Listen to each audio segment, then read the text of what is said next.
So one night in a small town in Minnesota, 3 boys are out riding their bikes. They're riding home from the video store, and they're almost home when suddenly, bam, a masked man steps out into the road in front of them, and he's got a pew-pew pointed right at them, and he orders them to throw their bikes down and lay down in this ditch. And the boys, they're scared, so they do. Now one of the boys, we'll call him 11, because he's 11. And so the masked man, he grabs 11, and then he sends the other 2 boys running into the woods. And he tells them, if you look back, I'll shoot you. Then this masked man, he handcuffs 11, and he puts him in the front seat of his car. And he drives him about 23 miles away, near a gravel pit. And then he does horrible things to him, things that I won't go into detail about. And then he gets his pew-pew, and he shoots 11, unaliving him. Then he goes and he randomly finds a skid steer loader, a bobcat, at a nearby construction site, and he digs a hole and he buries 11 there. Meanwhile, the other 2 boys, they've run all the way back to the house, and they get someone to call 911. 6 minutes later, the sheriff's department is on the scene, and they're looking for 11, but unfortunately, there's no sign of him anywhere. So then, bam, the FBI gets involved, and there's this huge manhunt with a police helicopter, and it's a big deal in this small town.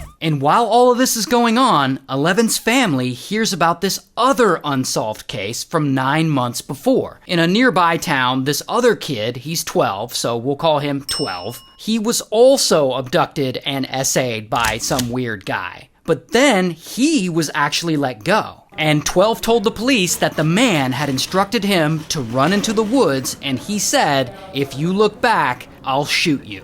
Sounds familiar. So they bring in a sketch artist, and 12 tells her everything he can remember about that night, and they come up with this police sketch of the perpetrator. And they're thinking, maybe this perpetrator and the masked man are the same guy. So they sort of have a lead on this, but they're still not really any closer to solving this murder. And unfortunately, over time, the case just goes cold.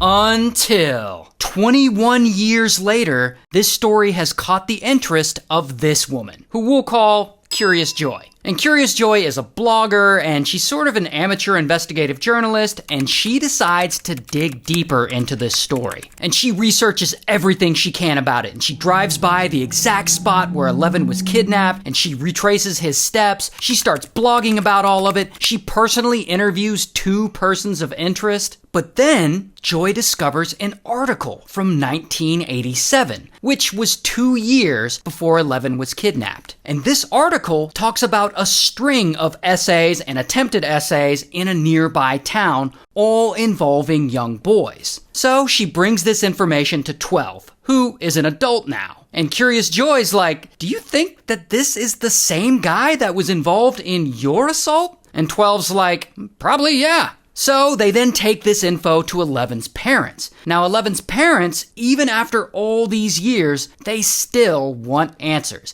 Like, what happened to 11? So they go to police and they start demanding that they reopen the case, and they are relentless about it. Meanwhile, 12 and Curious Joy, they're tracking down leads left and right, and they're trying to learn more about how all these essays might be connected. And they start calling the police 3 times a week, sometimes 3 times a day, trying to get them to re-examine 11's case. But allegedly, police are telling them that they're wrong, that none of these essays are connected at all. But Joy and 12, they know they're right. And eventually, Curious Joy and 12, they get featured on an episode of this unsolved crime show on CNN called The Hunt. And when it finally airs and the FBI sees the episode and all the attention it's getting, they're like, okay, we gotta do something about this. So they request a cold case review of 11's case. And they notice there are a handful of suspects from back in the day that were never fully cleared. Particularly, there's this one suspect,